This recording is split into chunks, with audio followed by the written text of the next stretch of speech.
बनारस में गंगा किनारे शाम के इस पहर में अगर आप यहाँ पर मौजूद नहीं है तो को आप न समेट पाएंगे ना बटोर पाएंगे। लेकिन चलिए तस्वीर के जरिए हम आपको दिखा रहे हैं कैसे गंगा हमारे पीछे बह रही है, नाव किनारे पर लग गए हैं, कहीं कहीं पर आरती हो रही है। शाम के इस पहर में बनारस उसी अंदाज में घरों में चूल्हे जल रहे हैं और उसी अंदाज में वापस लौटने की तैयारी है।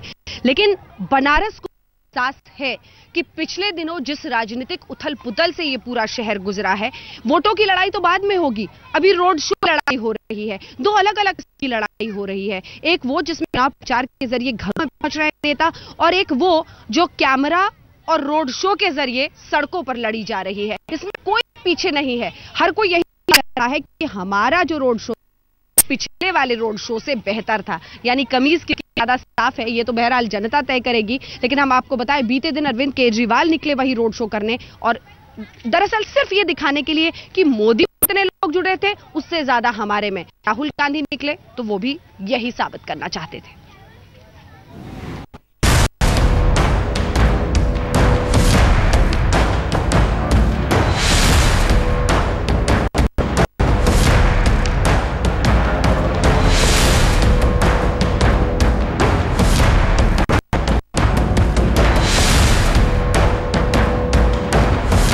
जैसे जैसे काशी का कुरुक्षेत्र अपने आखिरी पड़ाव की ओर बढ़ा, सियासी पारा आसमान पर पहुंच गया।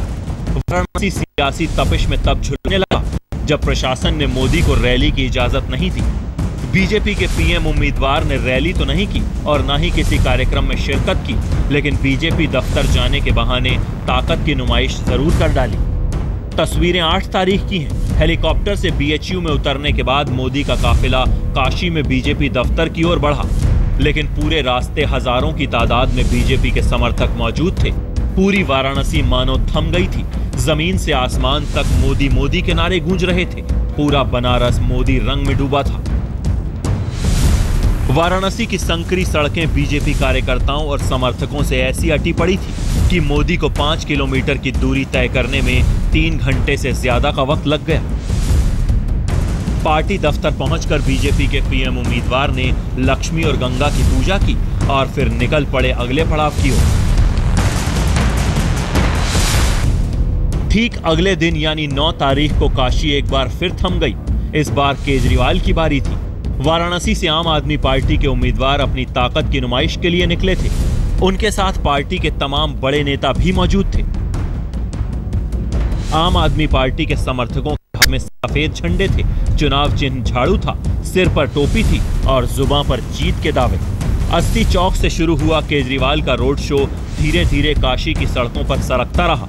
छोटे छोटे कार्यकर्ताओं से लेकर बड़े नेता तक बनारस में अपनी मौजूदगी दर्ज कराते रहे, विरोधियों पर निशाना साधते रहे। लेकिन बीजेपी ने कहा कुछ भी कर लें केजरीवाल, जीत तो मोदी की ही होगी।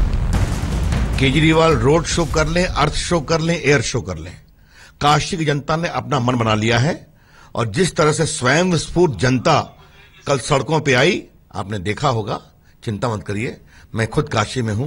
काशी के चुनावी नतीजे निर्णायक होने वाले हैं, ऐतिहासिक। बहरहाल कुछ ही घंटे बाकी रह गए हैं जब ये साफ हो जाएगा कि किसके रोड शो का असर सबसे ज्यादा हुआ। 12 मई को काशी की जनता अपना फैसला सुना देगी। मोदी से लेकर केजरीवाल तक सबकी किस्मत वोटिंग मशीन में कैद हो जाएगी। वाराणसी से अनुराग ढांडा के साथ आज तक ब्यूरो।